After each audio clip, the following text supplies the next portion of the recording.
parents ignored my elder sister's brutal bullying for years, so I finally moved out at 18. 6 years later they want us to reconcile, so they hit me up with this bad news, but it blows up in their faces because my older sister, Rose, was a massive bully throughout my life, and living with her was often a painful and difficult experience. To be completely honest, Rose has ADHD. Her constant hyperactivity and aggressiveness made her an extremely challenging person to share a home with, especially during our childhood. When I was born, Rose was already 5 years old, and her reaction to my arrival was far from warm or welcoming. From the start, she struggled with the attention I received from our parents. Now, it's not uncommon for older siblings to feel jealous or displaced by a new baby, but Rose's feelings ran particularly deep. She would throw full-blown tantrums whenever my parents spent any time with me, as though my mere existence was an offense to her. All I remember throughout my childhood was my sister stealing all my toys. She would snatch them away without a second thought. Birthdays, which should have been joyous occasions for me, became scenes of chaos. Rose would scream, cry, and make a dramatic scene, completely overshadowing my celebration. Instead of feeling special on my special day, I often felt humiliated about my sister's behavior. As I began to grow older, Rose's behavior became even more targeted. She started to take her frustrations out on me physically. Sometimes she would push me out of her way even when there was no real need to do so.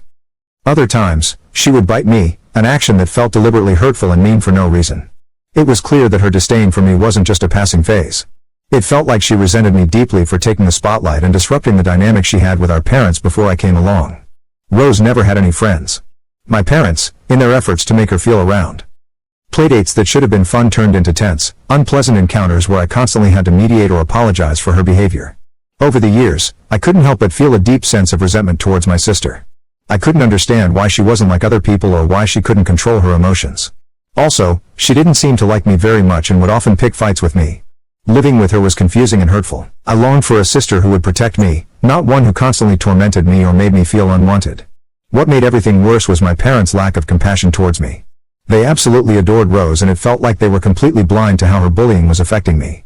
Every time I tried to voice my frustrations or explain how much her behavior hurt me, they would brush it off. They'd explain to me that Rose was a special kid and needed my understanding and patience at all times. Even though I was younger than her, I was the one expected to accommodate her needs and moods, even when it came at the expense of my own happiness. I remember when I turned 13, I spent days begging my parents, trying to convince them to make it a special trip just for the three of us. After a lot of pleading and negotiating, they finally agreed. The plan was set. Rose would stay with our grandparents for 3 days and I'd finally have my moment. But when Rose found out, she threw a massive fit, crying inconsolably for hours, yelling, throwing things, and even getting in my face screaming threats like she would kill me for trying to take our parents away from her. Honestly, it was terrifying and overwhelming to see her anger directed at me with such intensity. My parents, instead of standing up for me, began pleading with me to let Rose come along with us. They tried to reason with me, saying it was the only way to calm her down. I resisted at first, knowing deep down that if she came, the trip I had dreamed of would be ruined. But with Rose raging uncontrollably and my parents desperate, I felt I had no choice but to give in. Once again her behavior dictated the outcome and I was left to accommodate her. As I feared, bringing Rose turned the trip into another disaster. From the moment we arrived at Disneyland, she refused to enjoy anything like other normal kids. She wouldn't sit on any of the rides and was glued to my mother's side the entire time. She constantly complained about feeling overwhelmed by the crowds and how much she hated everything. Her screams and cries quickly became the focus of everyone's attention, drowning out the excitement I had been holding on to for weeks. Within just 2 hours, Rose was pleading with my parents to take us back to the hotel, completely unraveling what should have been a magical day. In the end, my parents had to split up to make the situation somewhat manageable.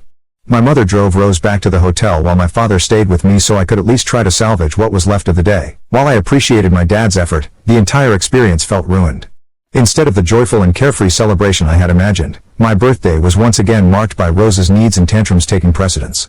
I know my parents truly did their best with the cards they were dealt with, but it was painfully obvious that my sister's needs and priorities always came before mine. Rose demanded their attention 247, and no matter what I did, I was always an afterthought. While they believed they were doing what was right to help Rose, it often left me feeling invisible, like my needs and feelings didn't matter compared to her. By the time I turned 17, I had reached my breaking point with my sister's constant bullying and my parents' constant ignorance. I started dreaming of freedom, of finally living a life where I wasn't overshadowed by my sister's needs or my parents' expectations. I began applying to colleges, deliberately focusing on ones far away from home. When my parents found out about my plans, they were furious.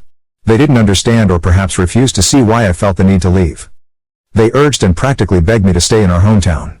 They argued that Rose needed me, that I was her sibling and had a responsibility to be there for her. I argued that I did not care about Rose and that I would continue applying to faraway colleges no matter what they felt.